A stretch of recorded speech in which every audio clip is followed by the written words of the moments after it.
Chegou a hora de mais um Coletiva Tendências, um programa com o apoio de WTAG. Resultados reais, Digital First.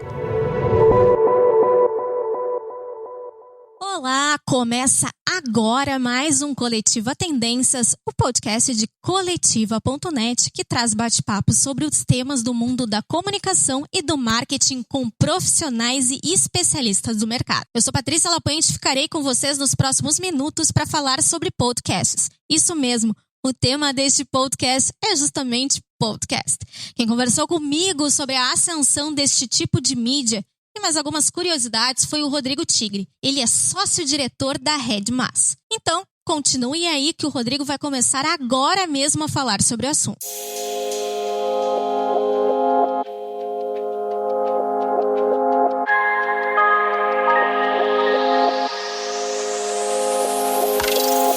Antes da gente começar, então, o nosso bate-papo, eu vou pedir para ti te apresentar e contar sobre a tua trajetória profissional. Bom, eu trabalho com digital há mais de 20 anos. Eu comecei, enfim, antes, inclusive, da internet, trabalhando com... Sempre gostei de tecnologia e já tive várias empresas aí. E mais sempre nessa área de tecnologia, internet, muito voltado para publicidade, né? E recentemente, nos últimos 10 anos, eu trouxe para o Brasil uma rede de conteúdo da Europa, chamada Populus, que trabalhava muito com essa parte de blogueiros, né? Foi bem no auge, no boom dos blogs. E em 4 anos atrás eu troquei de sócio. Na verdade, eu vendi a participação da Populus para a RedMass e com isso veio toda essa parte de áudio e áudio digital. Então, tem 5 anos aí, mais ou menos, que eu estou à frente do escritório da RedMass aqui no Brasil, que é uma empresa que tem escritório hoje em 15 países da América Latina. A gente tem essa presença pan-regional aí, trabalhando tanto a parte de áudio, principalmente a parte de áudio digital com a nossa marca AudioEdge. Bom, então para a gente começar esse assunto, quem caiu de paraquedas aqui e nunca ouviu falar sobre podcast?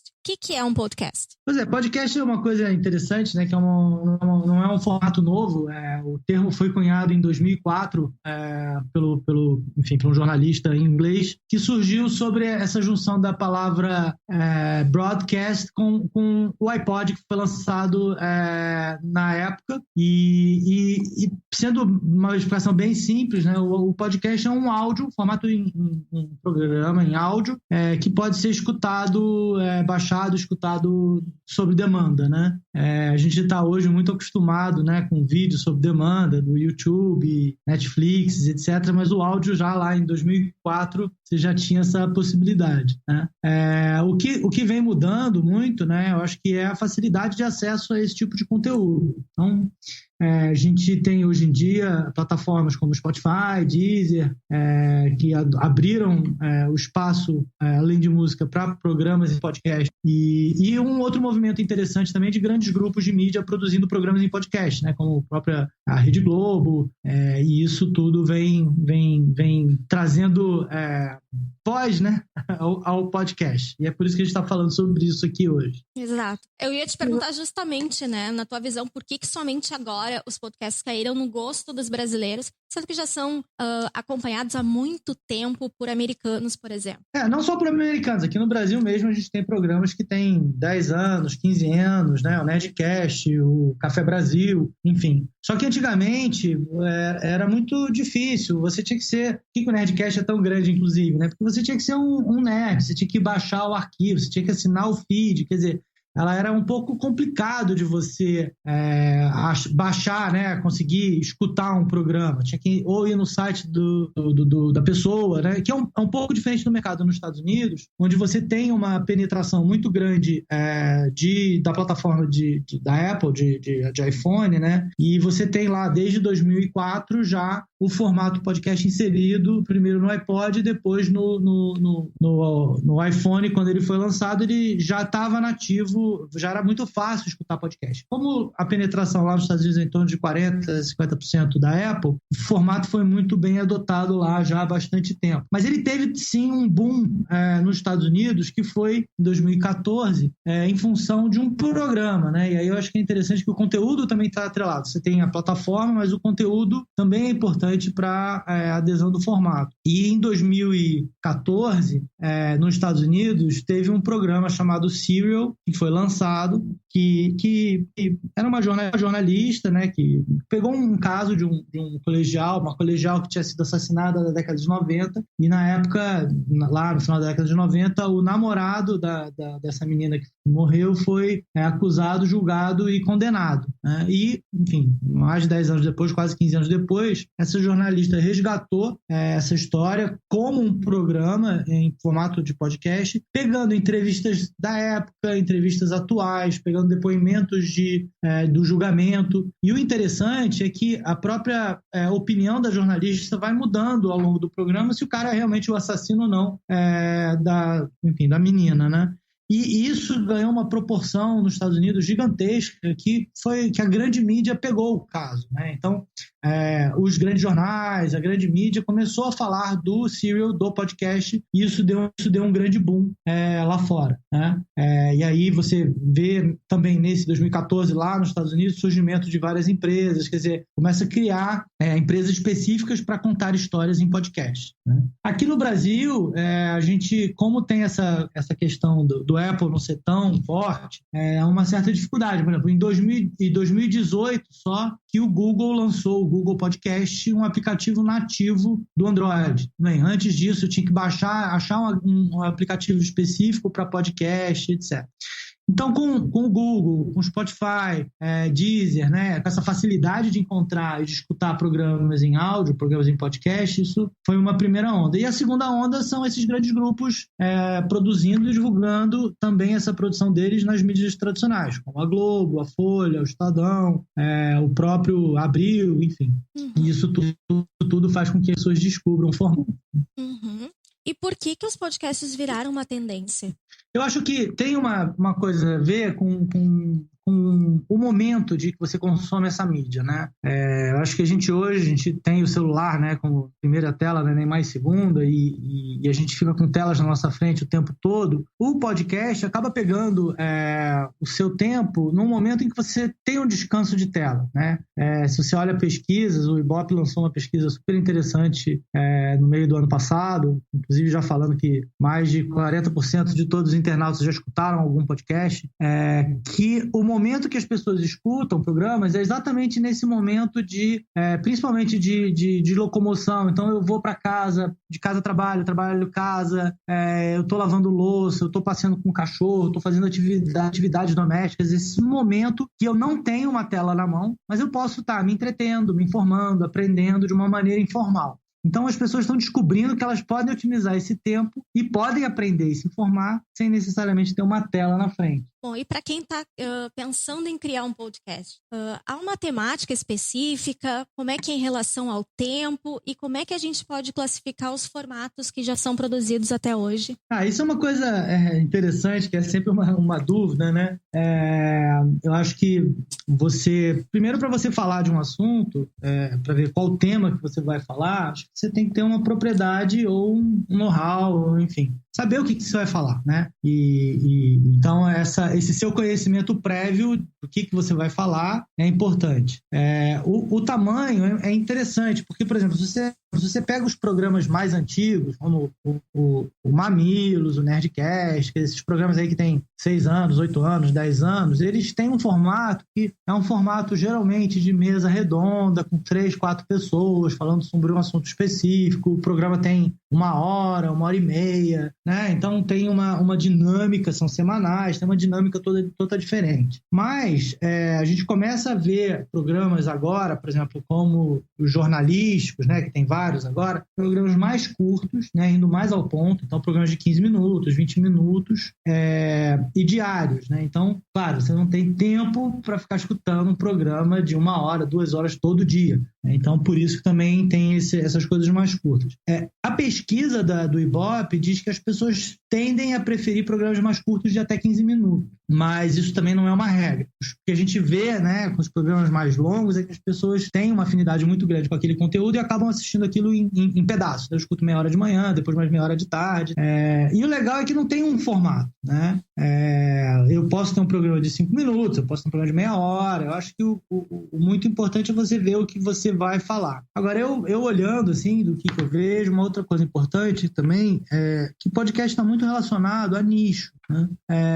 Até tem gente que fala que podcast não é broadcast, é narrowcast, né? E geralmente os programas estão muito atrelados a uma temática específica. Então eu tenho, por exemplo, programas parceiros nossos que o cara fala só sobre tênis, entendeu? Então ele faz a cobertura do US Open, da Roland Garros, ele faz entrevista com as pessoas, assim. Só que um programa de tênis nunca vai ter uma audiência tão grande quanto um programa de futebol.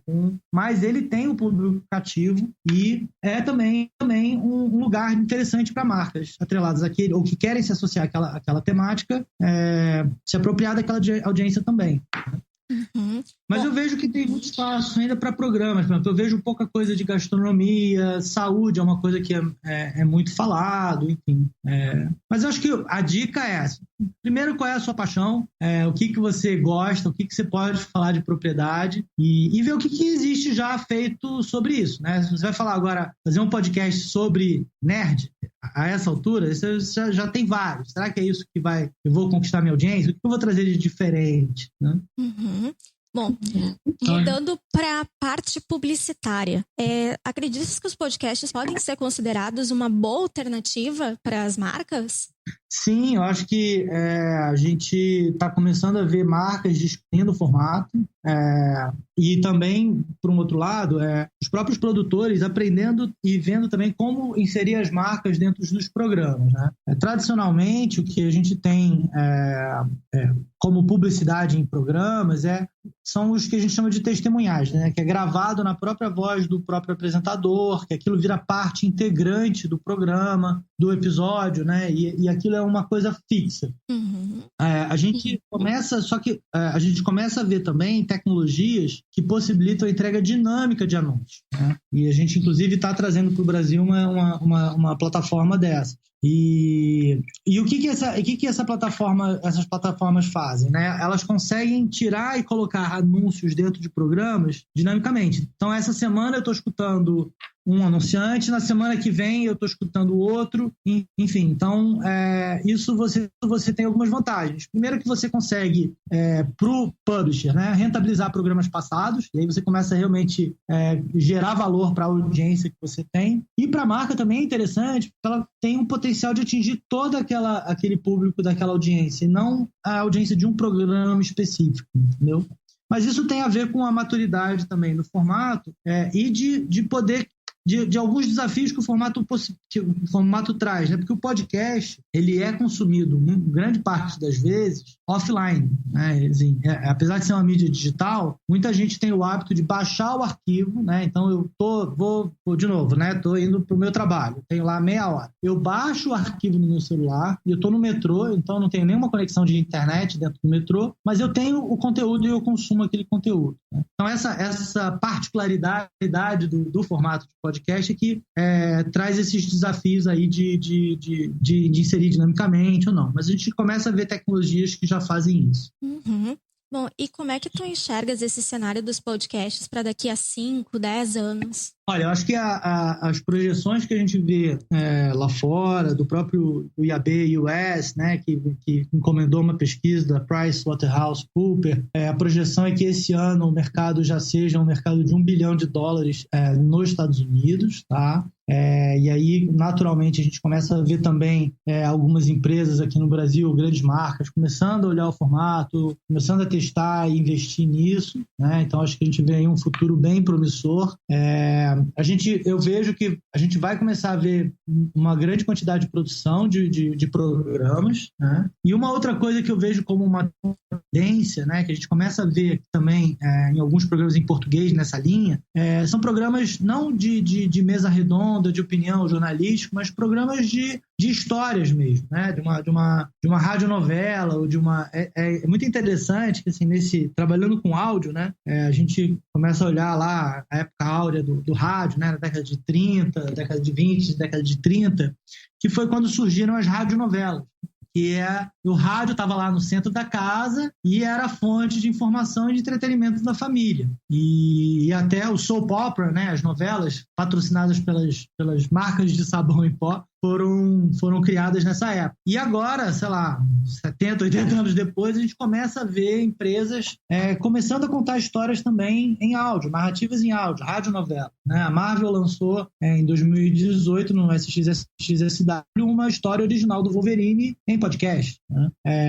A gente vê, por exemplo, tem programas já aqui no Brasil começando a contar essa história também. Aqui no Brasil, o caso Evandro, por exemplo, que traz um pouco dessa narrativa de casos reais, enfim, mas uma coisa de uma contação de história, né? Eu acho que é um formato que vai... Uma linha narrativa que vai ser explorada, com certeza, ao longo do tempo aí. Não, o futuro é bem promissor. Eu acho que a gente vai ver um crescimento grande aí desse mercado, né? Tá certo, então. Obrigada.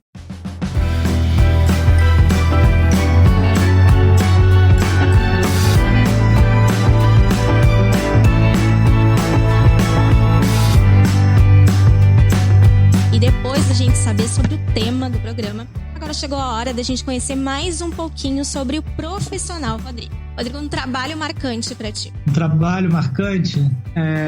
Não, eu tenho uma vida profissional bem diferente. Uma coisa que marcou muito é que em 2001, meu pai faleceu e ele tinha um sítio em Teresópolis, ele era um produtor rural, e eu assumi o sítio, eu virei produtor rural durante 3 anos, e foi muito marcante pela experiência. Eu era jovem, né, de tocar uma empresa, tinha mais de 60 funcionários, e uma área totalmente diferente da minha, que sempre foi tecnologia, né? Então foi um aprendizado importante, até por ver tudo que o meu pai construiu. Foi um momento marcante na minha carreira. Um momento especial na carreira.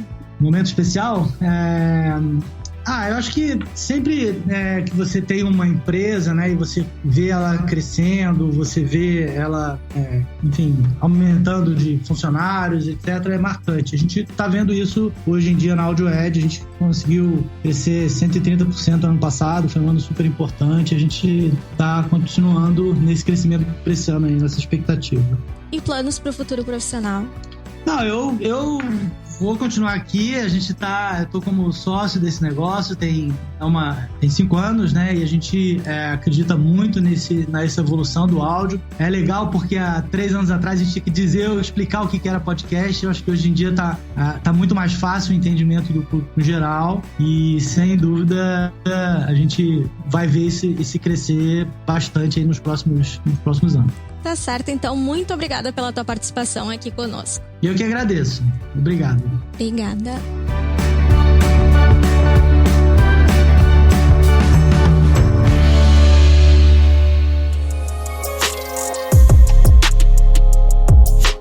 Este foi mais um episódio do Coletiva Tendências. Espero que tenham gostado da temática de hoje, assim como o conteúdo do programa. Lembrando que a edição deste podcast é da Papier Conteúdo, enquanto a produção é de coletiva.net. Comentários, sugestões e críticas podem ser feitas por meio do nosso e-mail tendências@coletiva.com.br e também das redes sociais. Estamos no Facebook, no LinkedIn e no Instagram pelo @Coletiva Tendências. Até mais. Tchau, tchau.